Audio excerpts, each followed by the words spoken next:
어떤 교회가 좋은 교회입니까? 좋은 교회를 찾아다니는 성도를 많이 만납니다. 어떤 분은 찬양을 뜨겁게 하는 교회, 어떤 분은 기도를 열심히 할 수 있는 교회, 어떤 교회는 자녀 교육을 잘 시킬 수 있는 교회, 기타 등등의 요소로 이곳저곳을 다니시며 등록하기 전에 이렇게 몇 번의 설교도 들어보시고 주변 분의 이야기도 들어보십니다. 그렇게 결심을 하고 여러분이 이곳에 앉아 계실 것입니다. 좋은 교회는 과연 어떤 교회가 좋은 교회겠습니까? 여러분이 생각하시는 좋은 교회 기준은 어떤 것입니까? 좋은 교회가 어떤 프로그램이나 행사나 어떤 내 마음의 감흥에 초점을 맞추어서 찾다 보면 그것을 충족하지 못하면 결국에는 좋다고 선택했던 그 교회가 어느 순간부터 나쁜 교회로 전락하기도 합니다. 좋은 교회, 건강한 교회, 과연 있기는 하는 것입니까? 좋은 교회의 본질은 어디에 있습니까? 그것은 교회를 구성하고 있는 핵심적인 요소인 성도들에게 이 좋은 교회의 기준이 달려있다고 저는 생각합니다. 교회의 좋고 나쁨은 교회의 시스템과 크기와 또 기타 여러 가지의 행사들이 아니라 그 교회를 구성하고 있는 성도들이 얼마만큼 합심하여 좋은 모습으로 신앙생활을 해나갈 수 있는가가 그 기준이 되리라고 생각되어집니다. 바른 교회의 모델을 찾고자 한다면 현재 있는 현대 교회가 아니라 성서에서 우리는 그 기준을 찾습니다. 대부분의 사람들이 사도행전에 나오는 이 초대교회야말로 우리가 빨리 회복해야 할 교회의 교회다운 모습이라고 저희는 그렇게 생각을 합니다. 그래서 초대교회로 돌아갑시다. 초대교회 원형을 회복합시다. 기타 등등의 구호를 내걸고 초대교회 같은 모습을 향해 나아갑니다. 그런데 우리의 기준으로 삼고자 하는 오늘 이 초대교회 안에도 문제가 있었습니다. 어떻게 보면 두 교회로 갈라질 법한 중대한 문제가 생겨났습니다. 실제적인 내용은 별것 아니었지만 별것 아닌 이 문제가 일이 커져서 원망과 불평을 하게 되었고 잘못하다가는 분리될 수 있을 정도의 큰 위기에 봉착하게 되었습니다. 성령의 은혜가 충만하고 나날이 부흥했던 이 초대교회, 어떻게 이런 문제가 생길 수 있었습니까? 우리로 하여금 이 사실을 통해서 알려주는 첫 번째 메시지가 있습니다. 세상에는 완벽한 교회는 없습니다. 어디에 가나 문제는 있습니다. 이렇게 초대교회도 문제가 있었고요. 어느 교회를 가나 문제가 없게 보일 뿐이지 문제가 없는 것은 아닙니다. 이 땅에 존재하는 모든 교회는 완전한 교회는 있을 수 없습니다. 완전한 교회가 혹 있거든 우리는 가면 안 됩니다. 우리가 가면 문제가 생기니까요. 좋은 교회는 문제가 없는 교회가 아닙니다. 문제가 없는 완전한 교회가 좋은 교회가 될 수 없습니다. 문제가 없는 교회가 어디 있겠습니까? 우리 스스로가 죄인들이라고 고백하는 사람들이 모여있는 공동체인데 어떻게 문제가 없을 수 있겠습니까? 문제가 없어서가 아니라 그 당면한 문제를 만났을 때 그 문제를 어떻게 해결할 것인가가 좋은 교회의 기준이라고 저는 생각을 합니다. 오순절 성령 강림 사건 이후에 탄생한 초대교회, 말씀이 세력을 얻었습니다. 주님께로 회심한 사람들이 날이 갈수록 늘어갔습니다. 성도가 늘어가면 늘어갈수록 사실은 적은 수인 12명의 사도가 이 성도들을 다 관리하고 예배하고 교회를 운영한다는 것은 결단코 쉬운 일이 아니었을 것입니다. 조직도 없었고 어떤 시스템도 갖추고 있지 않았던 이 교회. 그런데 이 교회가 오늘 문제를 만납니다. 1절에 보시면 헬라파 유대인들이 자기의 과부들이 매일 구제에 빠짐으로 히브리파 사람을 원망하였다고 합니다. 한 교회 안에 두 그룹이 있었습니다. 본래 히브리파 유대인이 있었고 먼 곳에서 이주해 온 가난해서 복음 때문에 교회에 들어온 헬라파 유대인들이 있었습니다. 같은 주님을 믿고 섬기고 있지만 이들 사이에는 보이지 않는 장벽이 있었습니다. 눈에는 보이지 않지만 넘을 수 없는 장벽입니다. 이 장벽의 결과가 어떻게 나타납니까? 매일의 구제에서 헬라파 유대인들이 구제에서 제외되는 부당한 대우를 받게 된 것입니다. 처음에 한두 번은 적은 재정으로 많은 사람과 나눠야 되니까 있을 수 있다고 생각할 수 있었을 것입니다.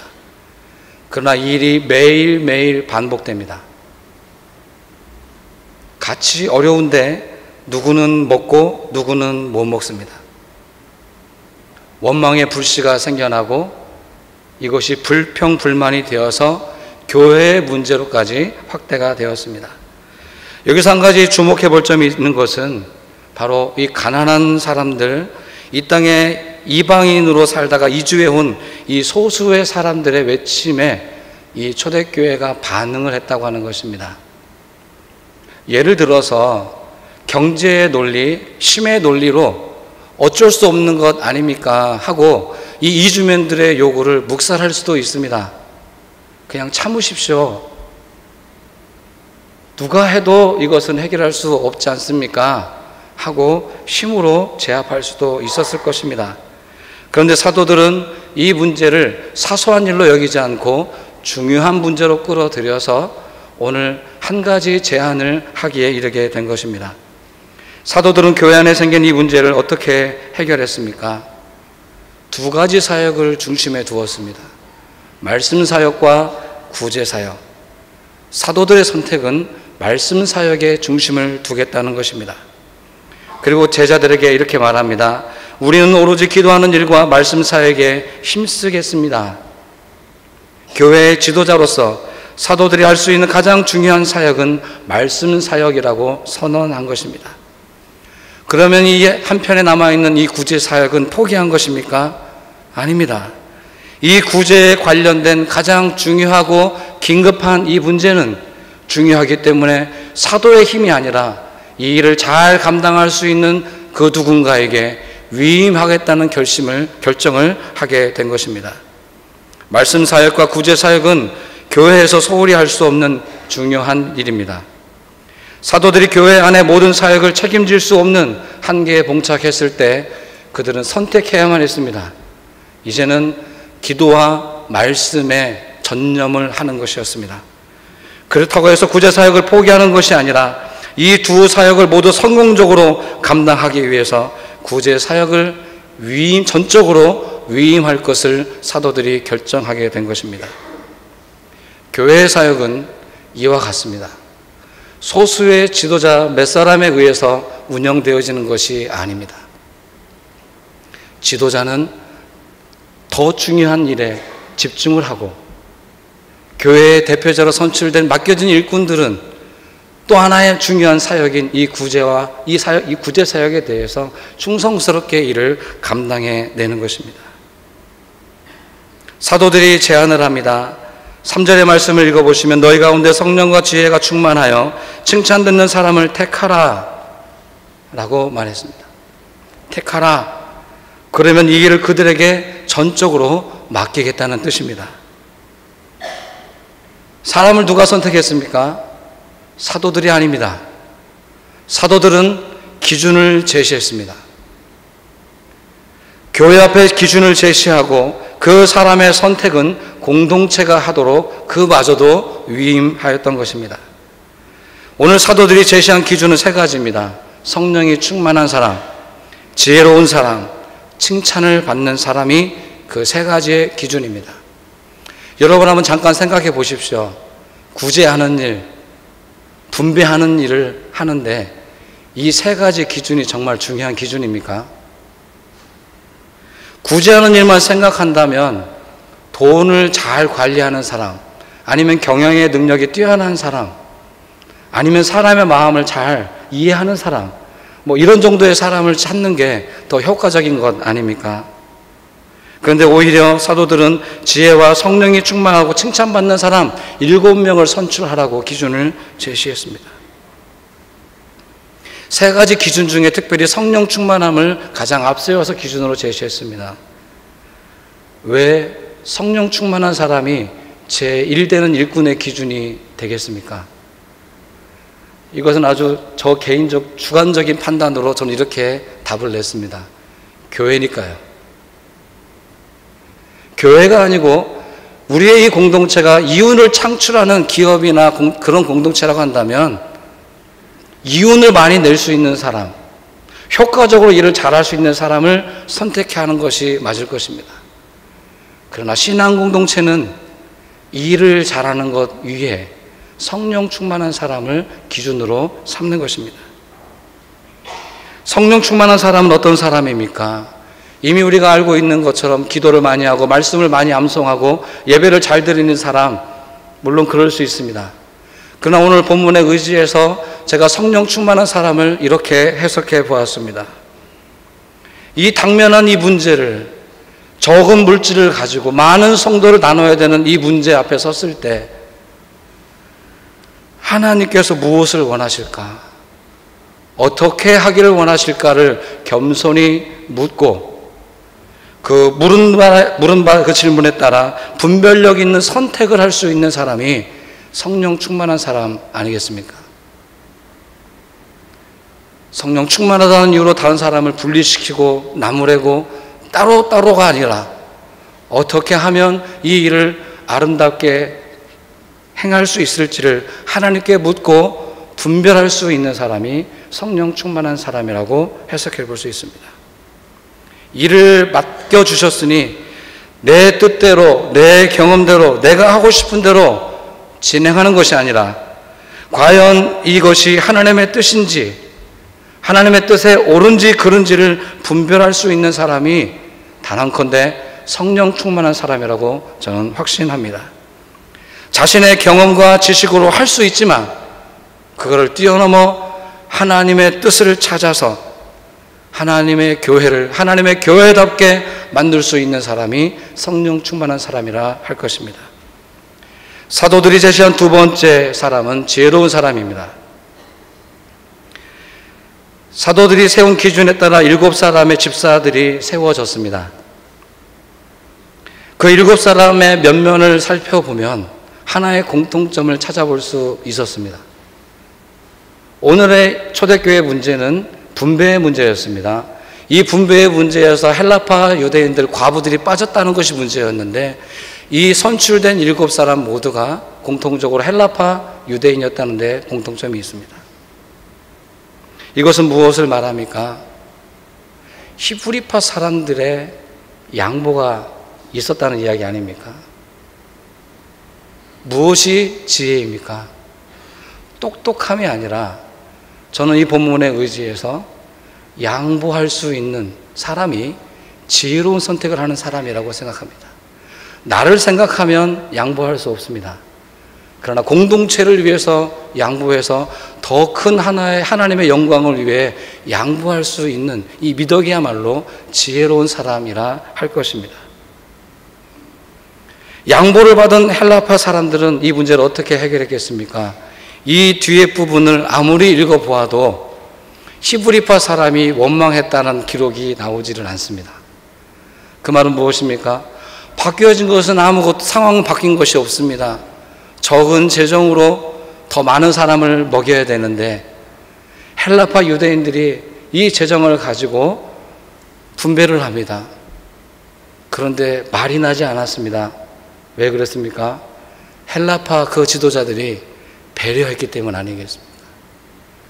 내 사람만 챙겼다고 한다면 똑같은 원망과 불평이 나왔을 것인데 오늘 그들은 자기 사람만이 아니라 상대방을 향해 배려하는 마음으로 이 사역을 감당했던 것입니다.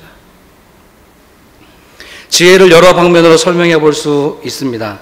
그러나 오늘 본문에서 보여준 이 헬라파 사람과 히브리파 사람들이 보여준 서로를 향한 양보와 배려야말로 우리가 구해야 될 지혜로운 모습이지 않겠나 싶습니다. 준비된 이야기는 아니지만 고기를 얼마간 준비해서 오늘 점심식사를 하시게 될 것입니다. 많이 먹겠다고 혼자 많이 드시면 뒷분은 분명히 못 드실 것입니다. 뒷사람을 배려하는 마음으로 더 먹고 싶지만 조금만 양보하면 남겨질 수도 있습니다. 아무것도 아닌 것 같아 보이지만 내가 더 할 수 있지만 다른 사람을 위해서 양보하고 배려할 수 있는 사람이 지혜로운 사람으로 보여집니다. 세 번째 사도들이 제시한 기준은 칭찬받는 사람입니다. 칭찬받는 사람은 지금 성령 충만, 그다음에 그다음에 지혜로운 사람이 당연하게 따라오는 당연한 결과라고 보여집니다. 칭찬받는 사람의 본래적인 뜻은 평판이 좋은 사람, 증명이 된 사람이라는 뜻입니다. 무엇으로 증명되어야 되겠습니까? 성령의 모습으로, 또 하나는 현실화된 믿음의 모습으로 증명된 사람, 그 사람이 칭찬받는 사람이 될 것입니다. 믿음이 있노라고 하면서 다른 사람에게 양보를 할 수 없는 사람은 다른 사람에게 칭찬받지는 못하실 것입니다. 나의 가진 믿음이 증거로 나타나야 할 것입니다. 신앙이 훌륭하다는 것이 내 내면에만 머무는 것이 아니라 우리 공동체와 이웃을 향해 어떻게 표현될 수 있을 것인지가 드러나면 분명히 평판이 좋아질 것입니다.